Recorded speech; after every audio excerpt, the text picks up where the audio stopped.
You're listening to CIA, Coffee, Intel, and Anxiety, a podcast from retired CIA officers Jeff and Pete. Drawing from decades in the intelligence world, they offer real stories, sharp analysis, and honest reflections on the pressure, decisions, and daily chaos that come with a life of secrets. Add coffee, a dry sense of humor, and a friendship forged under fire, and you've got a podcast like no other.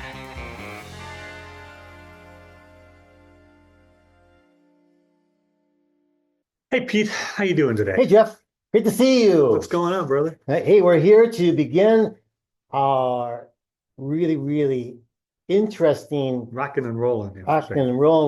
series of webinar with we're still trying to figure out what we're going to call it.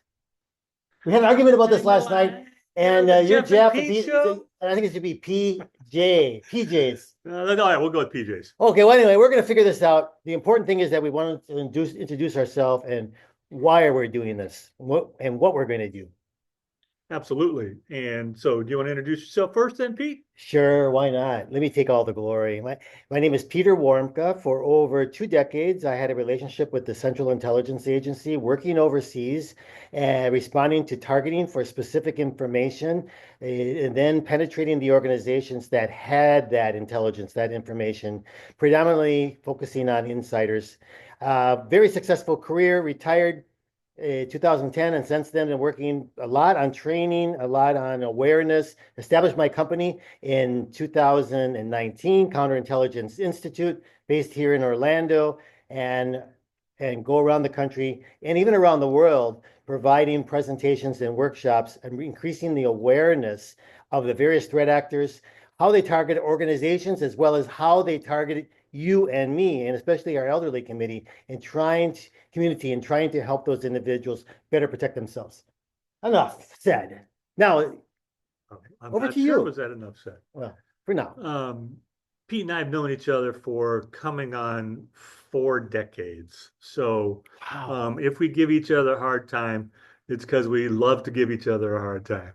My name is Jeff Sano. I too have over 2 decades, 23 years experience with the CIA. I started as an operations officer and deployed overseas and had a great time. It was my job to steal secrets and recruit spies. For all of you who paid your taxes, or all of you who had parents paying their taxes, I want to thank you because you made it possible for me to have a great career and a great life.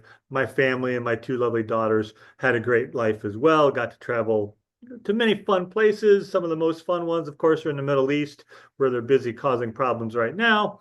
Nonetheless, I had the ability to travel to places that were historically significant. I'll just throw out Damascus as being one of the most historically significant cities in the Western culture. It's a fascinating city. A shame what's going on now, but we'll talk about that at a later time. Retired in 2009, went overseas to Thailand, a lovely country, lovely scuba diving, where I taught scuba diving. Came back to the U.S., where I went to work for a very good friend of mine, a very nice guy, where I was training the military. He was my boss. He helped bring me on board to train in the military and intelligence operations. God bless the military. They are fantastic at killing people and breaking things. Not so much in intelligence operations. So we had a very receptive audience, and they were great fun to teach. Did that for a while. Then I went back out to Islamabad, Pakistan, where I was head of security and intelligence for the U.S. company building the U.S. Embassy in Islamabad, Pakistan. It was my job to keep construction workers safe, construction workers who had been hanging drywall in Alabama, weren't real sure what it meant to be hanging it in Pakistan. So I had to try and train them and keep them on track.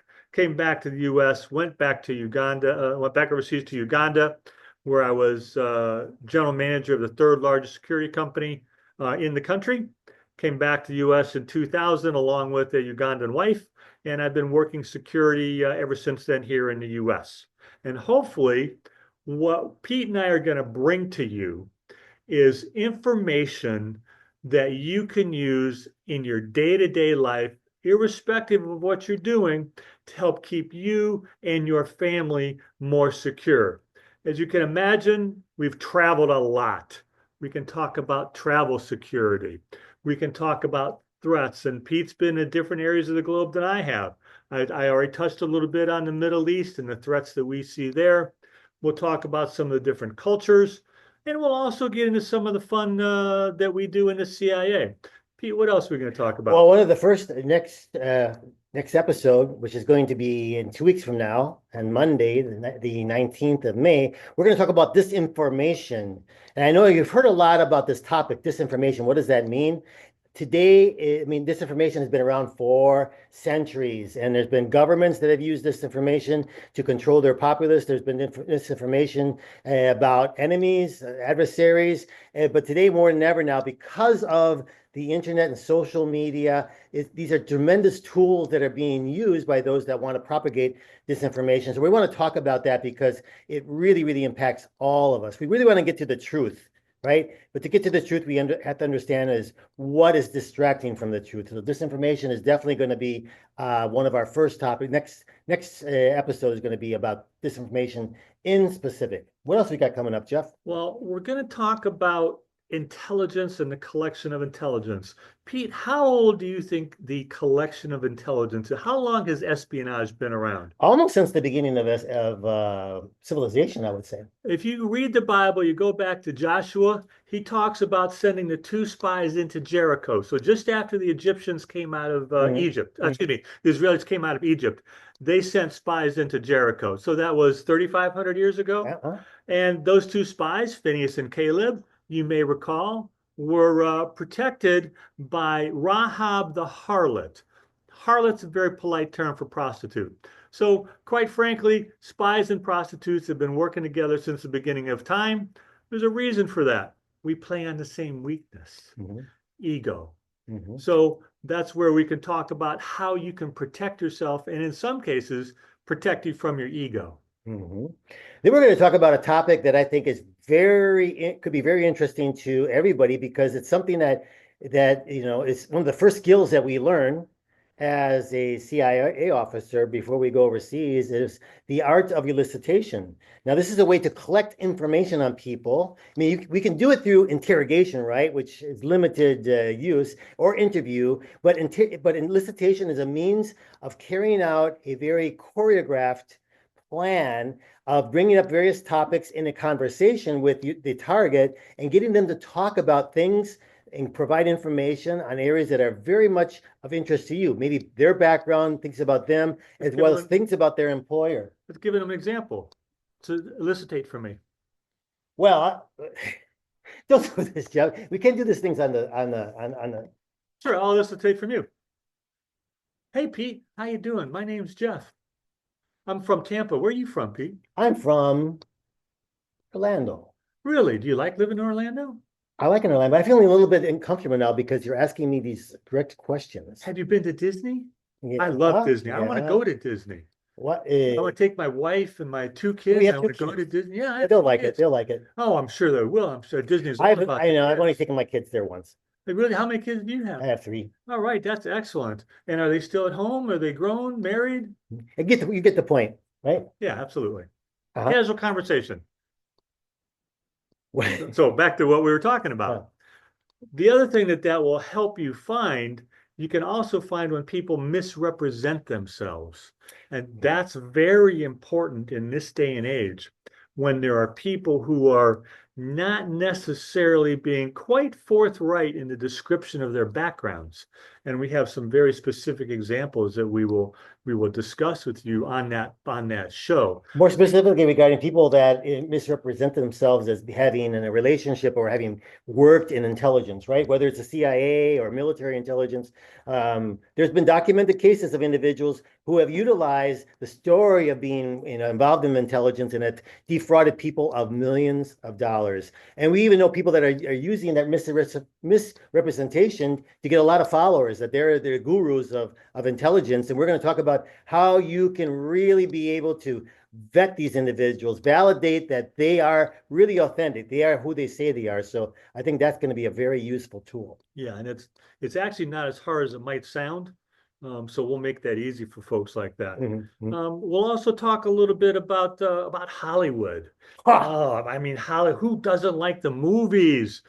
James Bond, I grew up with Sean Connery. I mean, and that's exactly what the spy world is like, It isn't it? is, but I gotta confess, when I take my wife to the movies, and I love to go to like movies that have to do with James Bond or other intelligence, she can't stand me any longer because I'm constantly saying that is not how it's done. This is ridiculous. That would never happen in our world. So the very last Jason Bourne movie I saw, at the very end, he picks up his cell phone to call the COS on her cell phone that he's watching through the window. Nah, it never happened. And now, if you see a cell phone in a CIA office, it's pretend. Yeah, which is in Never like every allowed cell single phones. movie you're going to see this. It's for the fast pace, right? Movies need to be fast paced, entertaining, and so they got to use cell phones to be able to communicate quickly. But no, reality, if we do that, we're compromised. We're dead in the water. We're arrested. We're sent back home, or maybe in prison. So no. So we're going to talk a little bit about Hollywood and some of the different ways they portray. Some are accurate, relatively speaking. Some are not. My favorite accurate movie is Argo,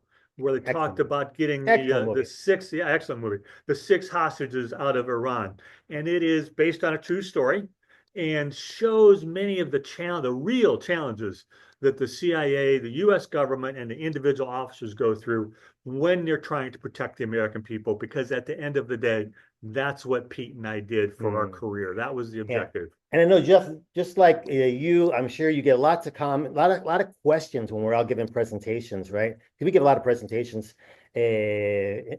regarding, our background, but more importantly, some of the topics that we're trying to increase awareness on. And all the time, people will be asking us, well, how did you get into the CIA? How do how is that done? People that are really interested in careers in intelligence, but they really don't know what the opportunities are, what are the skill sets that make an officer effective. Some of those are innate, some of those are learned. And so we want to talk about what are different careers, especially within the Central Intelligence Agency, how, if you're interested in applying, some of the different recruitment mechanisms that are used. And so what, to manage your expectations. So one of Pete's favorite topics, in fact, he wrote a book about it, is human hacking. So I'm going to let you talk about what does it mean to human hacking? What is that? Well, like hacking, when people like you hacking, you think of somebody behind a keyboard and hacking into a computer, into a networks. And when I say human hacking, I'm highlighting social engineering, right? And social engineering is not a bunch of engineers having drinks at a bar. Social engineering is using basic psychology and contacting the individuals, humans that are working inside of a company, and manipulating them to undertake certain actions that are going to be perhaps very detrimental to them and their organization, but of interest to the human hacker. Human hacker, to me, is getting into someone's mind. It's much more visual. And Jeff and I did this during our careers in trying to penetrate organizations on behalf of the CIA. So we're going to talk about how that same methodology and tactics are used by a variety of threat actors that can target your organization, or more importantly, how they can target you and your loved ones, and how you might be able to mitigate that risk and protect yourselves. What else are we going to talk about? We'll talk a little bit about, we've already touched on what does it mean to be an operations officer for those of you that are interested in that type of career. And I think Pete and I will be happy to say we had great careers. It was a fascinating career. High demand, high stress. Yep, you betcha. But very rewarding at the end of the day. And I'm going to sit here and tell you that the rank and file folks you have working at the CIA headquarters building and in CIA offices around the world, they are the best that this country has to offer. And so you should take great pride in them. Ignore what you see on TV, whether it's the news or Hollywood or whatever. No, you have the best people possible working on your behalf at the headquarters and overseas.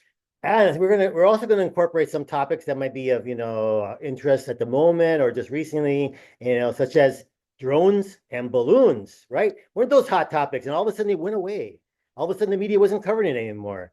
Does that mean that they were only here for a short period of time and left, or were they always here, or are they still here? But we're going to talk a little bit about that kind of topic, as well as microwaves. Think about microwaves, Jeff. Can those be used as I heat my coffee up in a No, microwave. we're talking about how microwave technology and how it can be used and how it is being used actually as a weapon, against adversaries. Absolutely. And there's a lot of things we can talk about, especially over the last recent years, about that topic. Be of interest to our listeners. And we will go into some more fun stuff as well. Anybody ever hear of Area 51? I was giving a presentation and somebody said, well, what about Area 51? So we'll talk about that. We'll dig into it and try and bring you some reality. That's probably the most important thing about our discussion, is it's going to be rooted in reality. It's not going to be rooted in entertainment or TV or movies. Hopefully it will be entertaining. It definitely will be, Jeff. Otherwise, I'll be gone. But it's not. You'll be by yourself, solo. It'll be entertaining, but it's not the entertainment of Area 51. It's the reality. What is it? What do they do? And how does it benefit the American taxpayer? Because that's what it's all about. If it's not benefiting the taxpayer, we shouldn't be doing it. So that in a nutshell is who we are and what we're going to be talking about over the next period of time. We also, we want to show our books, because these are if you want to start reading about us and the things we talk about, these books actually really, really encompass that. And for example, one of my first books was Confessions of a CIA Spy, The Art of Human Hacking, which goes into this specifically human hacking and how threat actors are using it against our organizations and us today. But then I came out with a second book that's tailored really to the largest demographic of people that are being victimized today by fraudsters and scammers. So why are you messing with me? A senior survival guide on fraud, privacy, and security. So these books are available on Amazon, and you have a book as well. Yeah, mine's called Human for Humanity. Human stands for human intelligence. That's what Pete and I collected. But this intelligence that I share in this book is about what is the world really? And I take a look at the many countries that I've been able to travel to, and I take a look at the 5-foot level. What is it like to go to the post office in New Delhi? My wife has quite a story there. I'm not going to give it away here, but it's quite a story. What's it like to be on the beaches of Oman and have someone come ask your cousin if they would take so many horses for marriage? Things like that. Some of the other countries, I mean, we're in a smaller world. Everybody watches the news. We see that we've got Lebanon, we got Israel, we got Syria, all those different kinds of places. India, we have a significant Indian population in this country. India makes significant contributions to the world, the global economy, and global technologies. So what was India like? So hopefully we'll talk about some of those different places and the places we've been able to see and get close to.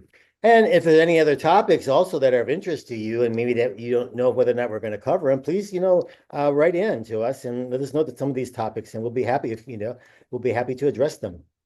So join us when? 2 weeks, 19th of May. 19th of May, and that will be our next episode on disinformation.